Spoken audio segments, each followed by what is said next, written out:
estudantes de Nova Iorque estão mobilizados contra a pobreza. A propósito da Cimeira da ONU sobre os Objetivos do Milénio para o Desenvolvimento, foram muitos os que quiseram assistir à conferência do economista Jeffrey Sachs. Autor de livros como O Fim da Pobreza, este homem foi considerado pela revista Time como uma das 100 personalidades mais influentes do mundo. É também conselheiro do secretário-geral das Nações Unidas sobre os Objetivos do Milénio para o Desenvolvimento. Nesta entrevista à Euronews, criticou as políticas dos países industrializados, culpados, segundo ele, de falta de ação em relação aos mais pobres.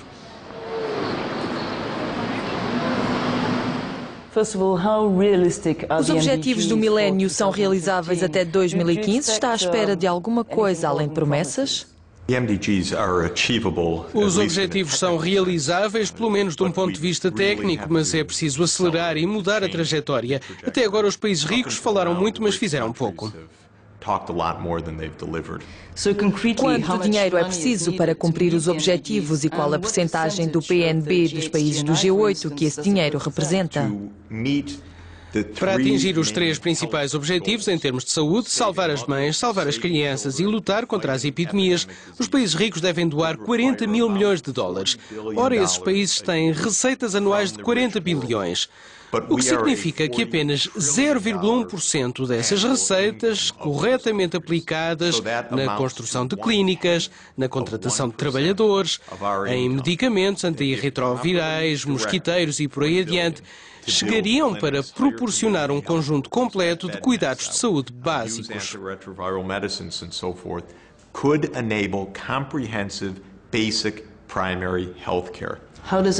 Qual a proporção destes gastos em relação ao dinheiro gasto com a defesa ou em medidas antiterroristas nos Estados Unidos e na Europa?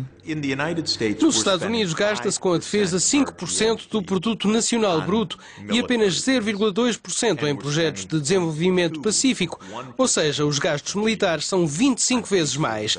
E depois dizem em Washington, não há dinheiro para isto, não sei onde vamos encontrar dinheiro, o orçamento é muito apertado. And then they tell me in Washington, oh, we don't have money for that. I don't know how we could find it in the budget's tight. Por que não debruçarem-se sobre o Pentágono, sobre os 100 mil milhões de dólares gastos no Afeganistão, tendo como único resultado tornar o país ainda mais perigoso? A Europa percebe que a solução militar não faz sentido. A Europa vive a paredes meias com a África, que é o epicentro de todos estes desafios. Quando a Europa não investe, o resultado é a imigração em massa, todos esses problemas, qualquer pessoa percebe isso. A Europa percebe isso melhor, mas não segue completamente essa via. Infelizmente, a Alemanha, a França e a Itália não devem cumprir o que prometeram fazer até agora. Quanto é que a recente crise financeira mundial custou ao desenvolvimento? É mesmo uma razão ou não passa de uma desculpa para não se avançar? Mesmo antes da crise, não estávamos no caminho certo para atingir os nossos 3 objetivos. Eu ia, imagina, ao Ministério das Finanças alemão, falar com os mais altos funcionários e diziam-me: Sr. Sachs, acredita mesmo que íamos fazer isso? E eu dizia, mas a chanceler disse que sim, e respondiam-me, oh, não acredito, eles tinham razão, fiquei chocado. Quando a crise financeira apareceu, eu dizia que havia ainda maneiras de financiar. Será mesmo preciso salvar os bancos e depois ver os banqueiros levar para casa milhares de milhões de dólares em bónus? O que eu quero dizer com isto é que quando queremos mesmo, não há penúria de dinheiro. Pensa que as economias desenvolvidas tratam bem das próprias crises em termos de regulação dos mercados e cortes orçamentais? Estão a tomar as opções certas para recuperarem? É nesta altura que temos de investir. Não podemos voltar ao boom do consumo. Não podemos e não queremos. Temos de usar esses recursos para fazer investimento, mas que tipo de investimento? Há que investir na nossa própria sustentabilidade a longo prazo, no ambiente, por exemplo, mudando para uma economia de baixas emissões de carbono, para o transporte limpo e afastando-nos da utilização dos combustíveis fósseis. São investimentos que temos de fazer.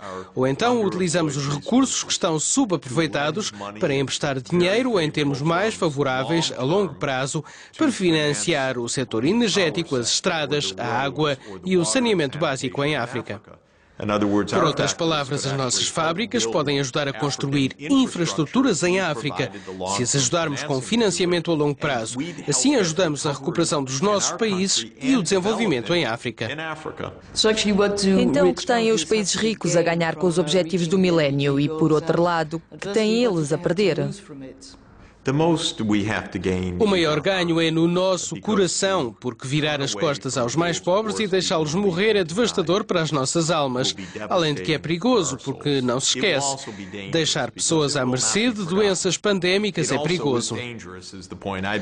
Deixar pessoas à mercê do colapso das sociedades onde vivem, como na Somália, no Iémen ou no Afeganistão, é absurdo.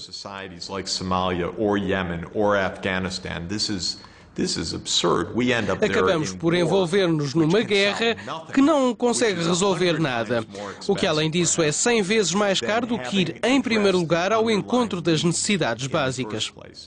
E, afinal, estamos a falar de mercados, de negócios. De um futuro de prosperidade. As pessoas têm dificuldade em imaginar isso agora, mas vai acontecer um dia. A China e a África vão ser os mais importantes parceiros comerciais. A China está em todo o lado em África, está a investir, a dar garantias, a fazer tudo aquilo que a Europa e os Estados Unidos deveriam estar a fazer. Antevê uma época em que os países ricos vão deixar de o ser com as economias estranguladas pelos países emergentes como a China? Sabe, não é a China que nos vai estrangular, mas sim a nossa vista curta. Agora somos ricos, mas não sabemos usar a nossa riqueza. Vivemos numa febre consumista ano sim, ano não. Continuamos a ter déficits orçamentais enormes porque os governos continuam a prometer cortes fiscais. Mas como é possível dar dinheiro ao Estado de outra maneira? Atingimos um bom nível de afluência de dinheiro e agora estamos a desperdiçá-lo. Reached an incredible level of affluence and then gradually handing it away. Thank you very much, Mr. Sachs.